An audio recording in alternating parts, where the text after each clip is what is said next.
আসসালামু আলাইকুম বন্ধুরা, আজকে আমরা আছি নার্সারির জগতের সরকারি প্রাইজ প্রাপ্ত পদকপ্রাপ্ত সেই গাজীপুর হর্টিকালচার নার্সারিতে।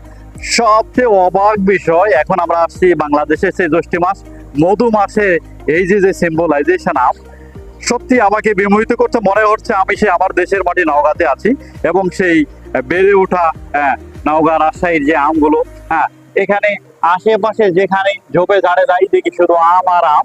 এগুলো সম্ভবত আগাম প্রজাতির যেগুলো আম সেগুলোই। হ্যাঁ, পাশে এখানে আমরা দেখতেছি আরো প্রজাতি আম। হ্যাঁ, এবং ছোট যে মাচা করে দেওয়া আছে, এটা হচ্ছে বাইকুনুর জাতের আঙ্গুর। হ্যাঁ, আঙ্গুর আছে, ওই পাশে দেখছি তেজপাতা এবং